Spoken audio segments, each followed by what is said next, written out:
Hi friends, എല്ലാവർക്കും സുഖമാണല്ലോ. എല്ലാവർക്കും സുഖമെന്ന് വിശ്വസിക്കുന്നു. ഇന്ന് ഞാൻ നിങ്ങളായിട്ട് ഷെയർ ചെയ്യുന്നത് നമുക്ക് ചോറിനോ കറിയൊന്നും ഇല്ലാന്ന് തോന്നുന്ന സമയത്ത് പെട്ടെന്ന് നമുക്ക് ഉണ്ടാക്കാൻ പറ്റുന്ന ഒരു കറിയാണ് കേട്ടോ. നമ്മുടെ വീട്ടിൽ ഒരു വഴുതനങ്ങ ഉണ്ടെങ്കിൽ വഴുതനങ്ങ വെച്ചിട്ട് ഈസി ആയിട്ട് നമുക്കൊരു ഒഴിച്ചുകറി ഉണ്ടാക്കാം. അപ്പോൾ നമുക്കത് എങ്ങനെ ഉണ്ടാക്കുന്നതെന്ന് നോക്കാം. അതിന് മുമ്പായിട്ട് എൻ്റെ കൂട്ടുകാർ ആദ്യമായിട്ടാണ് എൻ്റെ വീഡിയോ ചാനൽ കാണുന്നതെന്നുണ്ടെങ്കിൽ പ്ലീസ് എല്ലാവരും ചാനൽ സബ്സ്ക്രൈബ് ചെയ്യണം കേട്ടോ. സബ്സ്ക്രൈബ് ചെയ്യണം. അതുപോലെ തന്നെ ബെല്ലൈക്കൻ പ്രസ് ചെയ്തിട്ട് ഓളന്ന് കൊടുത്താലും ഞാൻ ഡെയിലി ഇടുന്ന വീഡിയോ നോട്ടിഫിക്കേഷൻ കിട്ടത്തുള്ളൂ. അപ്പോൾ നമുക്കത് എങ്ങനെ ഉണ്ടാക്കുന്നത്, അതിന് വേണ്ടുന്ന സാധനങ്ങൾ എന്തൊക്കെയാണെന്ന് നോക്കാം.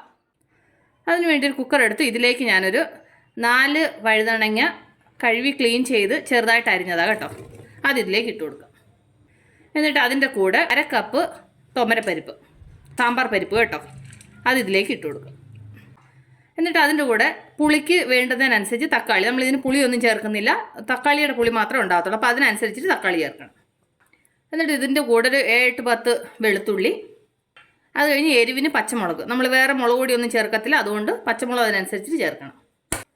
അതിൻ്റെ കൂടെ എന്നിട്ട് കുറച്ച് മല്ലിയില, എന്നിട്ട് ഒരു 3/4 ടീസ്പൂൺ മഞ്ഞൾപ്പൊടി, എന്നിട്ട് ആവശ്യത്തിന് ഉപ്പ്. ഞാൻ കല്ലുപ്പാണ് ചേർക്കുന്നത്. എന്നിട്ട് ഇതിലേക്ക് വെള്ളം ഒഴിച്ചു കൊടുക്കാം. ഇത് ഒരുപാട് വെള്ളം വെക്കാൻ പാടില്ല കേട്ടോ. കണ്ടില്ലേ, ഈ ഒരു പരുവത്തിന് വെള്ളം ചേർക്കാൻ പാടുള്ളൂ. ഇനി നമുക്കിത് അടച്ച് വെച്ചിട്ട് ഒരു 4-5 വിസിലടുപ്പിച്ച് നമുക്കിത് വേവിക്കാം. അപ്പോൾ ഇത് വിടുന്ന് വേവിട്ട് കണ്ടല്ലോ. അപ്പോൾ ഞാൻ 3-4-5 വിസിലടിച്ച് ഓഫ് ചെയ്തിട്ടായിരുന്നു, എൻ്റെ എയർ എല്ലാം പോയി. കണ്ടില്ലേ. ഇനി നമുക്കിത് നന്നായിട്ടൊന്ന് ഉടയ്ക്കണം. ഒരല്പം കൂടെ വെള്ളം ചേർത്ത് കൊടുക്കണം, ഇത് കട്ടിയായിപ്പോയി. കുറച്ച് വെള്ളം ചേർത്ത് കൊടുക്കും. എന്നിട്ട് നന്നായിട്ട് ഒന്നുകൂടെ മിക്സ് ചെയ്യാം. കണ്ടില്ലേ, ഈ ഒരു പരുവത്തിൽ വെള്ളം ആകാൻ പാടില്ല. ഒരുപാട് വെള്ളം പോലെ ആയിക്കഴിഞ്ഞാൽ ഈ കറി കൊള്ളത്തില്ല. കണ്ടില്ലേ, ഇങ്ങനെ. നമ്മൾ ഉപ്പ് ചേർത്തായിരുന്നു, നിങ്ങളൊന്ന് ഉപ്പ് നോക്കിയോ. ഉപ്പ് കുറവുണ്ടെങ്കിൽ ആവശ്യത്തിന് ഉപ്പ് ചേർക്കണം ഇപ്പം കേട്ടോ. എനിക്ക് ഉപ്പ് കറക്റ്റായിട്ടുണ്ട്.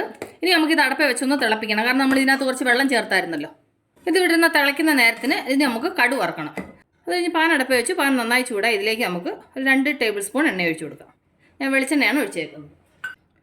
എന്നിട്ട് ഇതിലേക്ക് 1/2 ടീസ്പൂൺ കടുക്, അതിൻ്റെ കൂടെ 1/2 ടീസ്പൂൺ ജീരകം. ഇനി ഇത് രണ്ടും ഒന്ന്, കടുകും ജീരകമൊക്കെ ഒന്ന് പൊട്ടണം. എന്നിട്ട് ഇതിലേക്ക് ചെറിയൊരു സവാള സ്ലൈസായിട്ട് അരിഞ്ഞത്, ഒരു ഉണക്കമുളക്, ഇച്ചിരി കറിവേപ്പില, അത് ഇതിലേക്ക് ഇട്ട് കൊടുക്കാം. ഇനി ഇത് നന്നായിട്ടൊന്ന് ഫ്രൈ ആവണം. കണ്ടില്ല, പുള്ളി നന്നായിട്ട് ഫ്രൈ ആയിട്ടുണ്ട്. ഇനി നമുക്കിത് കറിയിലേക്ക് ഒഴിച്ചു കൊടുക്കാം. എന്നിട്ട് നന്നായിട്ട് മിക്സ് ചെയ്യാം. കണ്ടില്ലേ, അപ്പോൾ നമ്മുടെ കറി റെഡി ആയിട്ടുണ്ട്. നമുക്ക് സ്റ്റൗ ഓഫ് ചെയ്യാം. കണ്ടില്ലേ, എത്ര സിമ്പിളായിട്ട് നമ്മൾ വഴുതനങ്ങ വെച്ചിട്ട് ഒരു കറി ഉണ്ടാക്കിയെന്ന് കണ്ടില്ലേ ഫ്രണ്ട്സ്. അപ്പോൾ ഞാൻ നിങ്ങളുമായിട്ട് ഷെയർ ചെയ്ത റെസിപ്പി നിങ്ങൾക്ക് എല്ലാവർക്കും ഇഷ്ടപ്പെട്ടാണെന്ന് വിശ്വസിക്കുന്നു.